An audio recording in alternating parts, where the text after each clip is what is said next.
Une autre alliance est nécessaire. Une autre France doit s'avancer sur la scène internationale et elle sera écoutée. Une France non alignée. Une France altermondialiste, c'est-à-dire qui se donne des objectifs diplomatiques conformes à l'intérêt général humain. Quels sont ces intérêts généraux humains? Eh bien oui, le tribunal climatique contre le crime d'écocide, tel que le réclame la Bolivie. La proclamation dans le monde entier de l'eau comme bien commun à protéger alors que la plus grande crise de l'eau s'avance.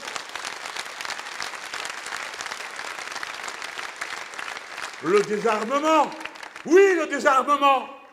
On n'en parle plus. On en parlait quand c'était la guerre froide. Depuis que c'est plus la guerre froide, plus de discussion sur le désarmement. Les Russes possèdent 6000 ogives nucléaires. Les Américains, 6000. Nous, 340. Non, mais attendez, c'est trop, il en suffit d'une. Tout ça, c'est pour détruire 17 fois la planète. Ça fait 16 fois de trop. La bataille qui a cours, là, en Ukraine, c'est à la porte de Tchernobyl. C'est au milieu de 16 réacteurs nucléaires. S'il y a le moins de problèmes, c'est pour tout le monde. Ça ne sera pas seulement pour les Ukrainiens et leurs voisins. Ça sera pour toute l'Europe. Et compte tenu du sens du vent, tout le monde finira par en avoir un morceau, comme la dernière fois. Ce sont des questions extrêmement sérieuses. Le désarmement est-il possible? En tout cas, nous savons qu'il est nécessaire. Et puisque dorénavant, une partie des moyens d'offensive et de défensive sont dans l'espace, ce que je déplore, puisque j'en étais partisan du désarmement et du maintien des traités de désarmement dans l'espace. Mais puisqu'ils se font depuis l'espace, alors tous les moyens que nous avons à terre ne servent à rien. Alors on peut les supprimer. Le désarmement nucléaire est une urgence sur cette planète et il faut en parler sans arrêt. Nous aurons des alliés dans le monde entier pour être d'accord, parce que c'est à peine une dizaine de pays qui ont l'arme nucléaire, mais c'est tous les autres qui trinqueront. Alors, sur 190 pays, je me fais fort avec un bon ministre des Affaires étrangères de vous en trouver au moins 170 qui seront d'accord pour dire « ça suffit, maintenant on désarme ». Parce que ces 170-là, ils n'ont pas le droit à la parole pour tirer, mais ils ont le droit à la parole pour recevoir.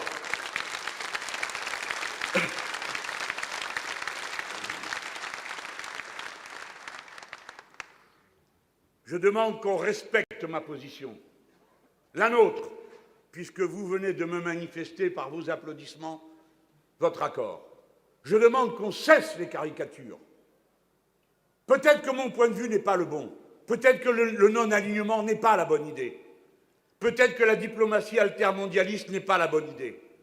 Mais discutez-la telle qu'elle est, et non pas telle que vous voudriez qu'on en parle.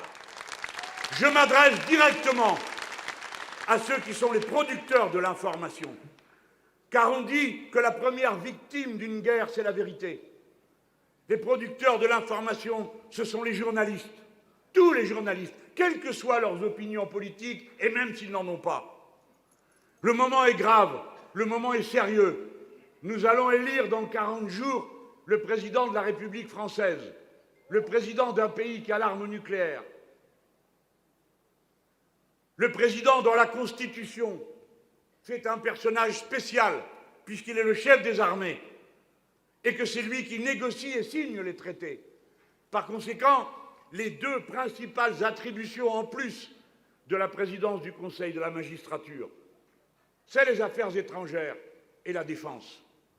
Par conséquent, nous avons le droit à un débat sur ce sujet. Je crois avoir eu une intuition prémonitoire lorsque j'ai défié M. Macron en lui disant « Je vous propose un débat sur les affaires internationales ».